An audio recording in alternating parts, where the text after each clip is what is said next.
Hi guys, welcome back. நாம பார்க்க போற first operator increment and decrement operator.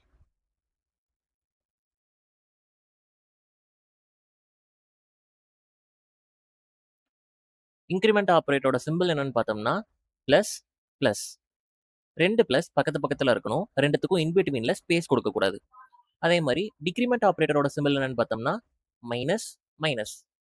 இந்த இடத்துலையும் ரெண்டு மைனஸ்க்கு நடுவில் நம்ம ஸ்பேஸ் கொடுக்க கூடாது. அப்படி இன்பிட்வீன்ல ஸ்பேஸ் கொடுத்தா அது இன்க்ரிமெண்ட் டிக்ரிமெண்ட் ஆபரேட்டரா கன்சிடர் ஆகாது. இந்த ரெண்டு ஆபரேட்டரும் நம்மளுக்கு யூனரி ஆபரேட்டர் டைப்புக்கு கீழே வரும். பிகாஸ் இந்த ரெண்டு ஆபரேட்டரும் ஒர்க் பண்றதுக்கு ஒரு ஆபரண்டே போதுமானது. இன்க்ரிமெண்ட் ஆபரேட்டர் என்ன பண்ணும் அப்படின்னு பார்த்தோம்னா என்கிட்ட இருக்க ஆல்ரெடி இருக்க வேல்யூல இருந்து ஒரு வேல்யூவை ஜஸ்ட் இன்க்ரிமெண்ட் பண்ணிவிடும், அதாவது ஒரு வேல்யூவை அதிகம் பண்ணும். டிக்ரிமெண்ட் ஆபரேட்டர் என்ன பண்ணும்னு பார்த்தோம்னா என்கிட்ட ஆல்ரெடி இருக்க வேல்யூல இருந்து ஒரு வேல்யூவை கம்மி பண்ணிவிடும். இப்போ என்கிட்ட 10 இருக்குன்னா இதை இன்க்ரிமெண்ட் பண்ணா 11 மாறும். 10 இருக்கிறத டிக்ரிமெண்ட் பண்ணா 9 மாறும். இந்த இன்க்ரிமெண்ட் அண்ட் டிக்ரிமெண்ட் ஆபரேட்டரை நம்ம ஃபர்தர் ரெண்டு கேட்டகரியா பிரிக்கலாம். First category pre increment, pre decrement. And second category post increment, post decrement. So இப்போ நம்மளுக்கு ரெண்டு ஆப்ரேட்டர்ல இருந்து மொத்தம் 4 டைப்ஸ் வந்திருக்கு. பட் இது எல்லாத்தோட ஃபங்க்ஷனாலிட்டியுமே கிட்டத்தட்ட சேம் தான். இது ரெண்டுமே நம்மளுக்கு இன்க்ரிமெண்ட் ஆப்ரேட்டர் தான். இது ரெண்டுமே என்ன பண்ண போகுது, என்கிட்ட இருக்க ஆல்ரெடி இருக்க வேல்யூல இருந்து ஒரு வேல்யூ அதிகம் பண்ண போகுது. அண்ட் இது ரெண்டுமே நம்மளோட டிக்ரிமெண்ட் ஆப்ரேட்டர்ஸ் தான். இது என்ன போகுது, என்கிட்ட இருக்க வேல்யூல இருந்து ஒரு வேல்யூவை கம்மி பண்ண போகுது. பட் இந்த இன்க்ரிமெண்ட் பண்ற ஒர்க்கும் டிக்ரிமெண்ட் பண்ற ஒர்க்கும் எந்த டைம்ல நடக்குது அப்படிங்கிறது நம்மளுக்கு இம்பார்ட்டன்ட்.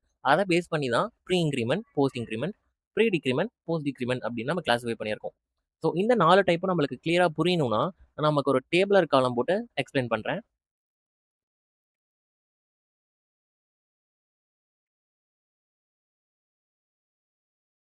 நம்ம ஃபர்ஸ்ட் காலம்ல எழுத போறது எக்ஸ்பிரஷன். அண்ட் செகண்ட் காலம்ல இருக்கிறது initial value of X. Third காலம்ல இருக்கிறது value of Y. And last காலம்ல இருக்கிறது final value of X. Okay, என்னோட ஃபர்ஸ்ட் எக்ஸ்பிரஷன் என்னன்னு பார்த்தா Y is equal to plus plus X. வேரியபிளுக்கு முன்னாடி பிளஸ் பிளஸ் போட்டா இதை தான் நம்ம ப்ரீ இன்க்ரிமெண்ட்னு சொல்லுவோம். என்னோட செகண்ட் எக்ஸ்பிரஷன் என்னன்னு பார்த்தா எக்ஸ் பிளஸ் பிளஸ். வேரியபிள் நேம்க்கு பின்னாடி இந்த பிளஸ் பிளஸ் போட்டா இதை நம்ம போஸ்ட் இன்க்ரிமெண்ட்னு சொல்லுவோம். And third expression y is equal to minus minus x. இது நம்மளோட pre decrement. And y is equal to x minus minus. And of course இது நம்மளோட போஸ்ட் டிக்ரிமெண்ட். ஓகே, இப்போ நான் எக்ஸோட இனிஷியல் வேல்யூவா எல்லா இடத்துலையும் 10 ஃபிக்ஸ் பண்ணுறேன். இப்போ இந்த எக்ஸுக்கு நான் 10ங்கிற வேல்யூவை கொடுத்தேன்னா இந்த ஆப்ரேஷன் முடிஞ்சு ஒய்ல என்ன வேல்யூ ஸ்டோர் ஆகிருக்கும், y equal to plus plus x. இந்த இடத்துல எனக்கு ஒய்ல 11 அப்படிங்கிற வேல்யூ ஸ்டோர் ஆகிருக்கும். And y is equal to X plus plus. இந்த இடத்துல என்ன ஸ்டோர் ஆகிருக்கும், இந்த இடத்துலையும் எக்ஸ் இன்க்ரிமெண்ட் ஆகுது. பட் இன்க்ரிமெண்ட் ஆகிறதுக்கு முன்னாடியே ஒய்க்கு அசைன் ஆகுது. அப்போ எக்ஸோட பழைய வேல்யூ அசைன் ஆகிட்டு அதுக்கப்புறம் தான் என்னோட எக்ஸ் இன்க்ரிமெண்ட் ஆகும். இங்கே நம்மளுக்கு இன்க்ரிமெண்ட் ஆகிட்டு அதுக்கப்புறம் தான் அசைன் ஆகுது. அதே மாதிரி y equal to minus minus x. இங்கேயும் ஒய்க்கு அசைன் ஆகிறதுக்கு முன்னாடியே என்னோட எக்ஸ் டிக்ரிமெண்ட் ஆயிடுச்சு. ஃபைனல் வேல்யூவும் 9 தான். பட் இந்த இடத்துல பார்த்தோம்னா ஒய்க்கு ஃபர்ஸ்ட் அசைன் ஆயிடுது அண்ட் அதுக்கப்புறம் தான் என்னோட எக்ஸ் டிக்ரிமெண்ட் ஆகுது. ஸோ இந்த ரெண்டு காலமை பார்த்தாலே நம்மளுக்கு எதனால் இந்த ப்ரீ போஸ்ட் அப்படிங்கிற நேம் வந்திருக்கு அப்படிங்கிறது தெளிவாக புரியும். ஸோ இந்த இடத்துல என்ன நம்ம கொடுத்துருக்கோம், value of Y plus plus எக்ஸ்னா அசைன் ஆகிறதுக்கு முன்னாடியே எக்ஸ் ஃபர்ஸ்ட் இன்க்ரிமெண்ட் ஆகுது, அதுக்கப்புறம் தான் அசைன் ஆகுது. பட் இந்த இடத்துல பார்த்தா எக்ஸ் ஃபர்ஸ்ட் அசைன் ஆகுது, அப்புறம் தான் இன்க்ரிமெண்ட் ஆகுது. அதே மாதிரி தான் இங்கேயும் ஃபர்ஸ்ட் டிக்ரிமெண்ட் அதுக்கப்புறம் அசைன்மெண்ட். இங்க ஃபர்ஸ்ட் அசைன்மெண்ட் அதுக்கப்புறம் டிக்ரிமெண்ட். ஸோ ப்ரீ அப்படின்னா என்ன மீனிங்னா, ப்ரீ இன்க்ரிமெண்ட்னா ஃபர்ஸ்ட் என்ன ஒர்க் நடக்கும், நமக்கு ஃபர்ஸ்ட் இன்க்ரிமெண்ட் ஒர்க் நடக்கும். அண்ட் செகண்ட் ஒர்க் தான் நம்மளுக்கு அசைன்மெண்ட் ஒர்க் நடக்கும். இதே போஸ்ட் இன்க்ரிமெண்ட்னா என்ன நடக்கும், ஃபர்ஸ்ட் அசைன் ஆகி முடிச்சிடும். அண்ட் அசைன் ஆகி முடிச்சதுக்கு அப்புறம் தான் என்னோட வேரியபிள் இன்க்ரிமெண்ட் ஆகும். நம்மளுக்கு ப்ரீ டிக்ரிமெண்ட், போஸ்ட் டிக்ரிமெண்ட் இதுவும் இந்த கேட்டகரி கீழ தான் வரும்.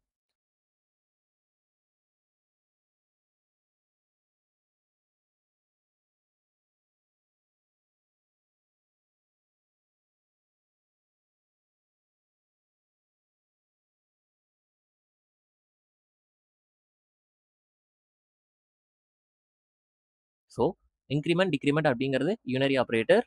இதை வந்து ஃபர்தராக pre increment, post increment, pre decrement, post டிக்ரிமெண்ட்னு கிளாஸிஃபை பண்ணலாம். அதை நம்ம கிளியராக புரிஞ்சுக்கிறதுக்கு இந்த டேபிளர் காலத்தை நீங்கள் தெளிவாக பார்த்தாலே உங்களுக்கு புரிஞ்சும். பட் இதோட மட்டும் இந்த ஆப்ரேட்டர் முடிஞ்சிடாது. இந்த ஆப்ரேட்டரை பற்றி நம்ம தெரிஞ்சுக்க வேண்டிய சில இம்பார்ட்டன்ட் விஷயம் இருக்குது. இதை நம்ம ஸ்பெஷல் கேஸை தான் பார்ப்போம். நம்ம அந்த லைனில் பார்க்க போகிறது ஃபர்ஸ்ட் கேஸ் 1. ஸோ நான் இப்போ ஒரு கோட் எழுதுறேன். இந்த கோடை தெளிவாக பார்த்துட்டு இதுக்கு என்ன அவுட்புட் வரும் அப்படிங்கிறத கெஸ் பண்ணுங்க. int x is equal to 10. int y is equal to plus x. system.out.println y. And அதே மாதிரியே சைடில் இன்னொரு கோட் எழுதுறேன். int x is equal to 10. int y is equal to plus 10. system.out.println y. So இந்த ரெண்டு கோடையும் தெளிவாக பார்த்துட்டு இதுக்கு என்ன அவுட்புட் வருங்கிறத கெஸ் பண்ணுங்க. Okay fine. நாம் இப்போ லெஃப்ட் சைட் பார்த்தோம்னா என்ன பண்ணியிருக்கோம்? எக்ஸுங்கிற வேரியபிளுக்கு 10ங்கிற வேல்யூவை கொடுத்துருக்கோம். அடுத்த லைனில் இந்த எக்ஸை இன்க்ரிமெண்ட் பண்ணியிருக்கோம். அப்போ இந்த எக்ஸ் என்னவா மாறும்? 11 மாறும். இந்த 11 தான் என்னோட ஒய்க்கு அசைன் ஆகும். பிகாஸ் இது என்னது? Pre increment. அப்போ ஃபர்ஸ்ட் இன்க்ரிமெண்ட் நடக்கணும், அதுக்கப்புறம் தான் அசைன்மெண்ட் நடக்கணும். அப்போ அவுட்புட்டில் எனக்கு என்ன வரும்? 11ன்னு வரும். ஓகே, இந்த கோடு கம்பைல் ஆகி முடிச்சிடும். ரன் பண்ணால் எனக்கு அவுட்புட் 11ன்னு வரும். இந்த சைட் இங்கேயும் அதே மாதிரி எக்ஸுங்கிற ஒரு வேரியபிளுக்கு 10ங்கிற வேல்யூவை கொடுத்துருக்கேன். பட் ஒய்க்கு நான் என்ன பண்ணியிருக்கேன்? ஒரு 10ங்கிற கான்ஸ்டன்ட்டை இன்க்ரிமெண்ட் பண்ணி அசைன் பண்ணியிருக்கேன். இந்த கோட் எனக்கு ஃபர்ஸ்ட் கம்பைலே ஆகாது. பிகாஸ் இந்த இன்க்ரிமெண்ட் அண்ட் டிக்ரிமெண்ட் ஆப்ரேட்டரை நம்ம வேரியபிளுக்கு மட்டும்தான் அப்ளை பண்ண முடியும். நம்ம தப்பி தவறி கான்ஸ்டன்ட் வேல்யூக்கு கொடுத்தா கூட என்னோட கம்பைலர் அக்செப்ட் பண்ணிக்காது. எனக்கு கம்பைலேஷன் எரர் தான் வரும். என்ன கம்பைலேஷன் எரர் வரும்னு பார்த்தோம்னா, compilation error unexpected type, required variable, but found value. இந்த கம்பைலேஷன் எரர் தான் நமக்கு வரும். ஸோ நம்மளோட கேஸ் ஒன்று என்னது? இன்க்ரிமெண்ட் அண்ட் டிக்ரிமெண்ட் ஆப்ரேட்டர்ஸை வேரியபிள் கூட மட்டும்தான் நம்ம அப்ளை பண்ண முடியும். கான்ஸ்டன்ட் கூட அப்ளை பண்ணால் என்னோட கம்பைலர் அக்செப்ட் பண்ணிக்காது. எனக்கு கம்பைலேஷன் எரர் தான் வரும். இதை நம்ம செக் பண்ணி பார்த்துட்டு அவனோட செகண்ட் கேஸ்க்கு போகலாம். ஸோ விஎஸ் கோட் ஓப்பன் பண்ணிக்கலாம். First int x is equal to 10, int y is equal to plus x, system.out.println x. First இந்த கோடை நம்ம கம்பைல் பண்ணிக்கலாம். அண்ட் தென் இந்த கிளாஸ் எக்ஸிக்யூட் பண்ணலாம். ஸோ என்னோட அவுட்புட் 11. பிகாஸ் இந்த இடத்துல நான் இன்க்ரிமெண்ட் ஆப்ரேட்டரை வேரியபிள் கூட தான் அப்ளை பண்ணியிருக்கேன். எனக்கு எந்த ப்ராப்ளமும் இல்லை. நெக்ஸ்ட் இன்க்ரிமெண்ட் ஆப்ரேட்டரை ஒரு கான்ஸ்டன்ட் கூட அப்ளை பண்ணலாம். நான் அப்ளை பண்ணும் போதே எனக்கு அங்கே ரெட் கலரில் மாறிடுச்சு அப்படின்னு ஏதோ பிரச்சனை இருக்கு. Yeah, unexpected type, required variable but found value. இதுதான் நம்மளோட கேஸ் 1. இன்க்ரிமெண்ட் டிக்ரிமெண்ட் ஆப்ரேட்டரை எக்காரணத்துக்கு கான்ஸ்டன்ட் கூட நம்ம யூஸ் பண்ணக்கூடாது. அண்ட் தென் நம்மளோட கேஸ் 2. ஸோ இதுக்கு நான் ஒரு கோட் எழுதுறேன். இதுக்கு என்ன அவுட்புட் வரும்னு கெஸ் பண்ணுங்க. int x is equal to 10, int y is equal to plus of plus 10. system.out.println y. இந்த கோடுக்கு என்ன அவுட்புட் வரும்? ஒன்ஸ் அகைன் இந்த கோடு எனக்கு கம்பைல் ஆகாது. கம்பைலேஷன் எரர் தான் வரும். நம்மளோட கேஸ் 2 என்னன்னு பார்த்தோம்னா, இன்க்ரிமெண்ட் அண்ட் டிக்ரிமெண்ட் ஆப்ரேட்டரை நம்ம லிஸ்ட் பண்ணி எழுத முடியாது. அரல்ஸ் நெஸ்டிங்காக எழுத முடியாது. இந்த மாதிரி ஒன்றுக்குள்ள ஒன்று இன்க்ரிமெண்ட் அண்ட் டிக்ரிமெண்ட் ஆப்ரேட்டரை எழுத முடியாது. அப்படி எழுதுனா கம்பைலேஷன் எரர் தான் வரும். ஸோ இதையும் நம்ம செக் பண்ணி பார்க்கலாம். plus of plus x. இதை கம்பைல் பண்ணலாம். சேம் நம்மளுக்கு அதே எரர் தான் வந்திருக்கு. Unexpected type, required variable but found values. Next நம்மளோட கேஸ் 3.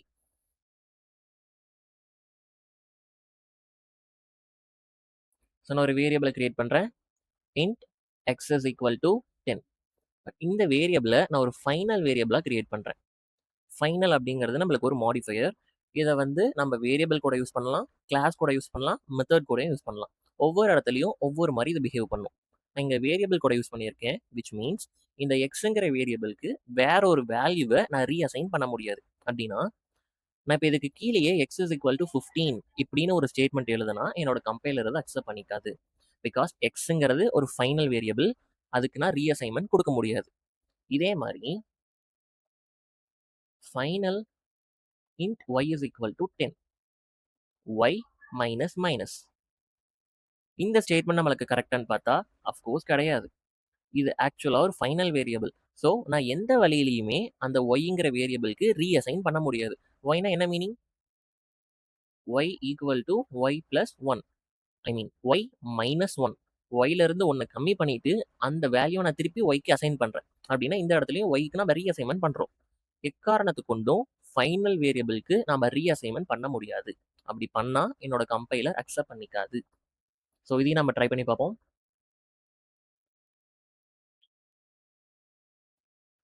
இந்த ஸ்டேட்மெண்ட் நம்மளுக்கு வேண்டாம். இந்த எக்ஸை வந்து நம்ம ஃபைனல் வேரியபிளாக மாற்றிக்கலாம்.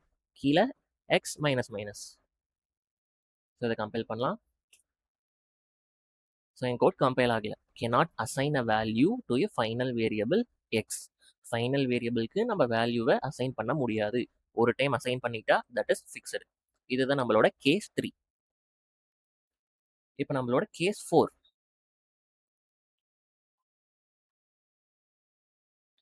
ஸோ நான் இப்போ 4 கோட் எழுதுறேன். இந்த 4 கோடுக்கும் என்ன அவுட்புட் வரும்னு கெஸ் பண்ணுங்க. First int x is equal to 10 system.out.println plus plus x.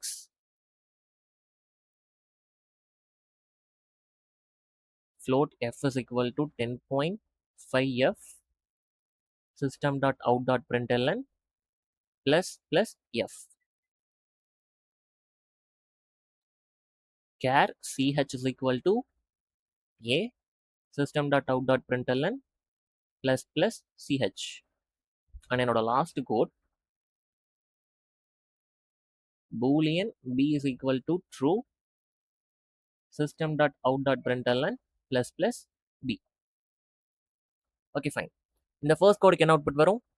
இது சிம்பிள், பிகாஸ் இந்த எக்ஸாம்பிள் நம்ம ஆல்ரெடி பார்த்துட்டோம். எக்ஸுக்கு 10 அசைன் பண்ணியிருக்கேன், பிரிண்ட் பண்ணும்போது plus plus X.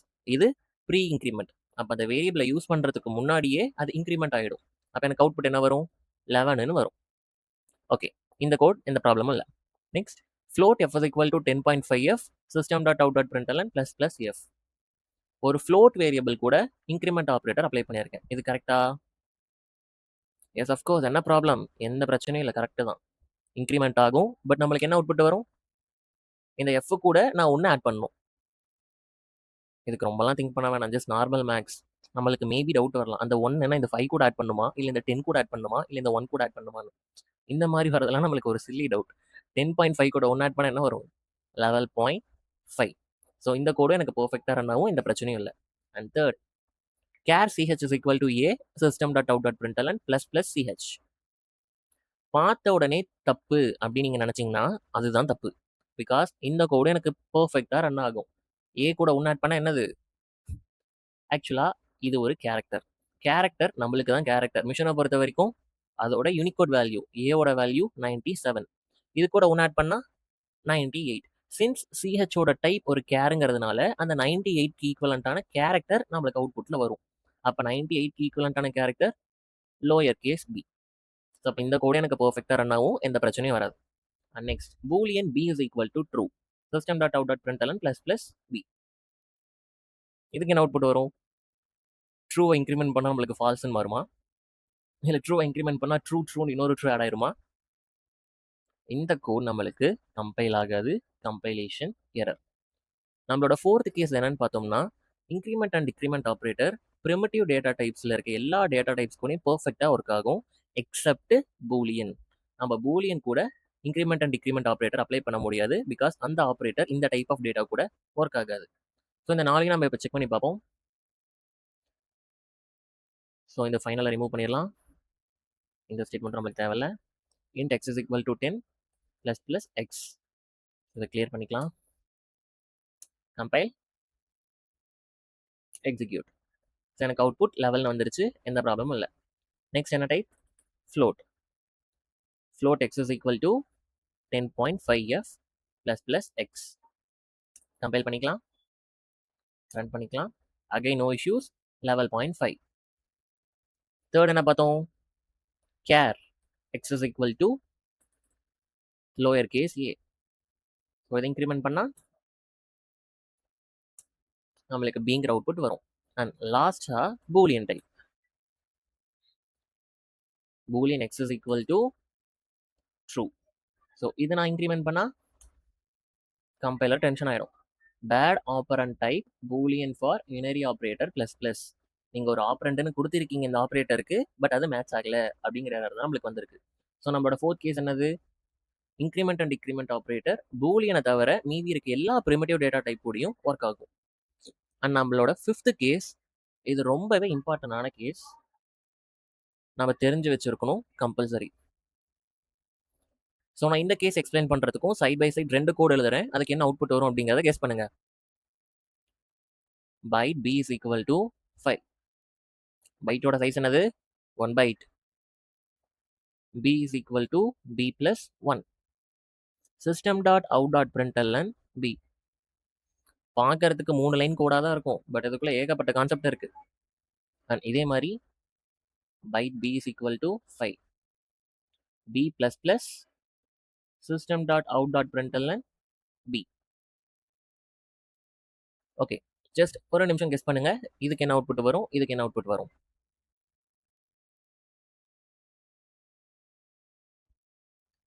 Okay fine, கரெக்டாக கெஸ் பண்ணியிருந்தா ஹாப்பி, இல்லைனா தெரிஞ்சுக்கோங்க. இந்த கோடை நான் கம்பைல் பண்ண ட்ரை பண்ணால் கம்பைலர் எனக்கு லெஃப்ட் அண்ட் ரைட் கொடுக்கும், விச் மீன்ஸ் கம்பைலேஷன் எரர் வரும். இதுக்கு என்ன அர்த்தம்னா கொஞ்சம் கேர்ஃபுல்லாக லிசன் பண்ணுங்க. இந்த ஸ்டேட்மெண்ட் என்னது? ஒரு அரித்மெட்டிக் எக்ஸ்பிரஷன். அப்படின்னா நான் ஒரு அரித்மெட்டிக் ஆப்ரேஷன் பெர்ஃபார்ம் பண்ணுறேன். இங்கே என்ன அரித்மெட்டிக் ஆப்ரேட்டர் யூஸ் பண்ணியிருக்கோம்? ப்ளஸ்ங்கிற ஆப்ரேட்டர். ஸோ நான் ஜாவாவில் ஒரு ரூல் இருக்குது, எப்பெல்லாம் நான் அரித்மெட்டிக் ஆப்ரேட்டர் யூஸ் பண்ணுறனோ அப்போ அந்த எக்ஸ்பிரஷனோட ரிசல்ட் டைப் ஒரு ஃபார்முலாவை பேஸ் பண்ணி தான் இருக்கும். அது என்ன ஃபார்முலான்னு பார்த்தா max of int, type of argument 1, type of argument 2. இந்த ஃபார்முலாவோட ரிசல்ட் டைப் தான் என்னோட ரிசல்ட் டைப். ஸோ இந்த எக்ஸ்பிரஷனுக்கு இந்த ஃபார்முலாவை அப்ளை பண்ணலாம்.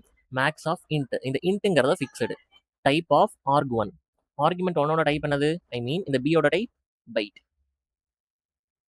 அண்ட் ப்ளஸ் 1 கொடுத்துருக்கேன். இந்த 1ங்கிறது என்னது? இன்டீஜர். நம்ம ஆல்ரெடி டேட்டா டைப்ஸ்லேயே பார்த்தோம், பை டிஃபால்ட் ஒரு இன்டீஜர் நம்பரோட டைப் என் கம்பைலர் என்ன எடுத்துக்கும்? இன்ட்னு தான் எடுத்துக்கும்.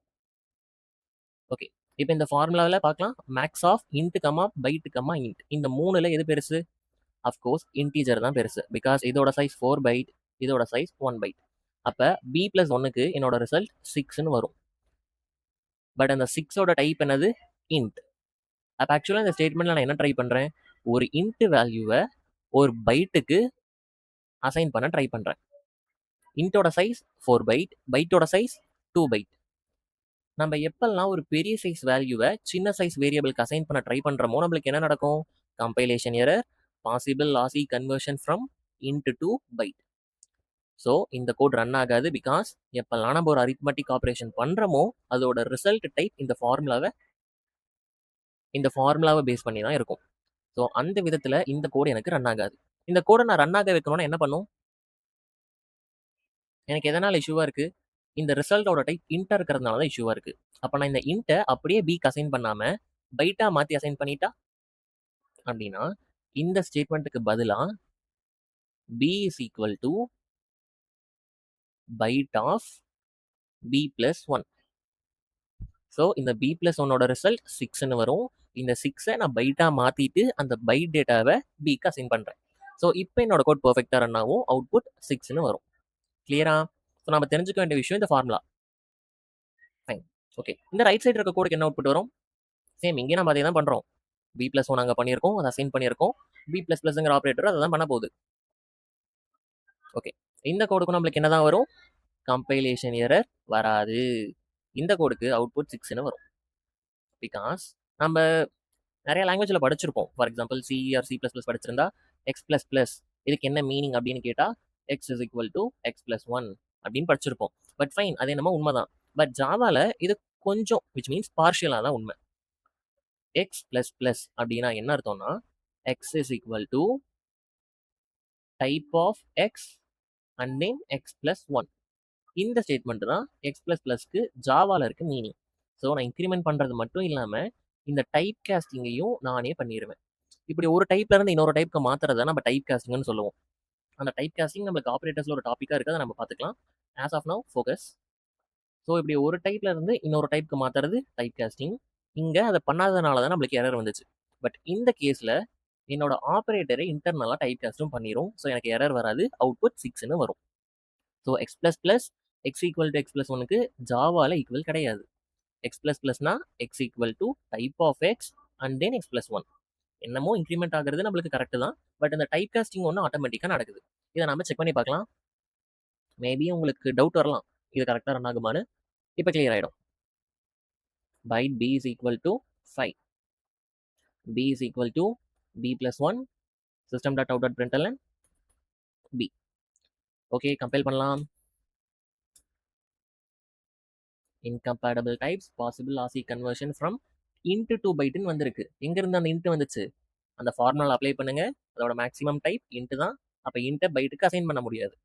இப்போ இதே என்ன பண்ண அசைன் பண்ண முடியும்னு பார்த்தேன், byte of b plus 1. இந்த பிராக்கெட்ஸுமே எல்லாம் நம்மளுக்கு இம்பார்ட்டன்ட். இந்த பிராக்கெட் இல்லைனாலுமே நம்ம கோட் ரன் ஆகாது. ஸோ என் கோடு கம்பைல் ஆயிடுச்சு. எக்ஸிக்யூட் பண்ணால் 6. இந்த பிராக்கெட்டை ரிமூவ் பண்ணி நான் ரன் பண்ணி காட்டுறேன். இப்பயுமே என் கோட் ரன் ஆகாது. பிகாஸ் இந்த பி ஃபர்ஸ்ட் பைட்டாக மாறிடும். அண்ட் தென் அந்த வேல்யூ கூட தான் ஒன்று நான் ஆட் பண்ணுறோம். இது இல்லைனாலுமே சேம் தான், பிகாஸ் பி ஆல்ரெடி பைட்டாக தான் இருக்குது. இந்த இதுமே எனக்கு எரர் தான் வரும். Possible RC conversion from into to byte. இப்போ இதையே நம்ம இன்க்ரிமெண்ட் ஆப்ரேட்டர் வச்சு பண்ணி பார்ப்போம். இங்கே நம்ம எக்ஸ்பிளிசிட்டாக எந்த டைப் காஸ்டிங்குமே பண்ண கிடையாது. பட் என் கம்பைலர் ஆட்டோமேட்டிக்காக பண்ணிடும். So output 6. இதுதான் நம்மளோட ஃபிஃப்த் கேஸ். ஃபிஃப்த் கேஸ் என்னது?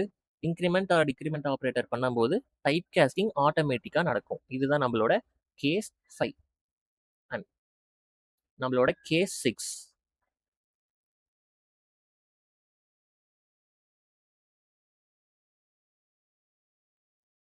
நான் இப்போ ஒரு ஸ்டேட்மெண்ட் எழுதுறேன். இதுக்கு என்ன அவுட்புட் வரும்னு கெஸ் பண்ணுங்க. int x is equal to 5. system.out.println plus minus minus x. இந்த எக்ஸ்பிரஷனே பியூட்டிஃபுல்லாக இருக்குல்ல? Okay fine. இதுக்கு என்ன அவுட்புட் வரும்? ஆர்எல்எஸ் நம்மளுக்கு இது வேண்டாம், இது கொஞ்சம் சில்லியாக இருக்குது. நம்ம system.out.println மைனஸ் ப்ளஸ் ப்ளஸ் எக்ஸ்ன்னு வச்சுப்போம். இதுக்கு என்ன அவுட்புட் வரும்? இங்கே நம்ம 2 ஆப்ரேட்டர் யூஸ் பண்ணியிருக்கோம். இது வந்து யூனரி மைனஸ். ஸோ அந்த நம்பரோட சைனுக்காக இதை யூஸ் பண்ணியிருக்கோம். அண்ட் இது நம்மளோட ப்ரீ இன்க்ரிமெண்ட். இங்கே நம்மளுக்கு எது ஃபர்ஸ்ட் ரன் ஆகும்? ஃபர்ஸ்ட் -5 கன்சிடர் ஆகிட்டு அது கூட +1 நடந்து எனக்கு -4 வருமா? இல்லை இந்த 5 கூட 1 ஆட் ஆனதுக்கப்புறம் அந்த மைனஸ் சிம்பிள் அப்பண்ட் ஆகுமா? எனக்கு ஃபர்ஸ்ட் கேஸ் நடக்காது, செகண்ட் கேஸ் தான் நடக்கும். பிகாஸ் இந்த மைனஸ் ஆப்ரேட்டரோட ப்ரியாரிட்டியை விட இன்க்ரிமெண்ட் ஆப்ரேட்டரோட ப்ரியாரிட்டி நம்மளுக்கு அதிகம். அப்போ ப்ரியாரிட்டி அதிகம் இருக்க ஆப்ரேட்டர் தான் ஃபர்ஸ்ட் எக்ஸிக்யூட் ஆகும். ப்ரியாரிட்டி கம்மியாக இருக்கிறது நெக்ஸ்ட் தான் எக்ஸிக்யூட் ஆகும். ஸோ அப்போ இந்த ஸ்டேட்மெண்ட்டுக்கான அவுட்புட் -6. ஸோ இதையும் நம்ம கம்பைல் பண்ணி பார்ப்போம். int b is equal to 5. So இது வேண்டாம், அதை கமெண்ட் பண்ணிடுவோம். Minus plus plus b. So இந்த ஸ்டேட்மெண்ட் எனக்கு எரர்லாம் கிடையாது, கரெக்டான ஸ்டேட்மெண்ட் தான். அவுட்புட் -6. ஸோ நம்மளோட 6th கேஸ் என்னது? இன்க்ரிமெண்ட் ஆப்ரேட்டரோட ப்ரியாரிட்டி யூனரி மைனஸோட ப்ரியாரிட்டியை விட அதிகம். இதுதான் நம்மளோட 6th கேஸ். ஸோ இந்த விஷயம் எல்லாத்தையுமே நம்ம இன்க்ரிமெண்ட் அண்ட் டிக்ரிமெண்ட் ஆப்ரேட்டரை பற்றி தெரிஞ்சுக்க வச்சுக்க வேண்டிய விஷயம். நம்ம ஃபர்ஸ்ட் இன்க்ரிமெண்ட் அண்ட் டிக்ரிமெண்ட் ஆப்ரேட்டர்னா என்னன்னு பார்த்தோம். அண்ட் அதில் இருக்க types post increment, pre increment, post decrement, pre decrement, அது என்ன அப்படின்ட்டு ஒரு டேபிள் போட்டு பார்த்தோம். அண்ட் தென் இதில் இருக்க சில ஸ்பெஷல் கேசஸையும் பார்த்தோம். நம்மளோட ஃபர்ஸ்ட் கேஸ் என்ன பார்த்தோம்? இன்க்ரிமெண்ட் அண்ட் டிக்ரிமெண்ட் ஆப்ரேட்டரை வேரியபிள்ஸ் கூட மட்டும்தான் அப்ளை பண்ண முடியும், கான்ஸ்டன்ட்ஸ் கூட அப்ளை பண்ண முடியாது. இதுதான் நம்மளோட ஃபர்ஸ்ட் கேஸ். செகண்ட் கேஸ் என்ன பார்த்தோம்? இன்க்ரிமெண்ட் அண்ட் டிக்ரிமெண்ட் ஆப்ரேட்டரை நம்ம லிஸ்டிங் பண்ண முடியாது, விச் மீன்ஸ் நெஸ்டடா ஒன்றுக்குள்ள ஒன்று எழுத முடியாது. நம்மளோட தேர்ட் டைப் என்ன பார்த்தோம்?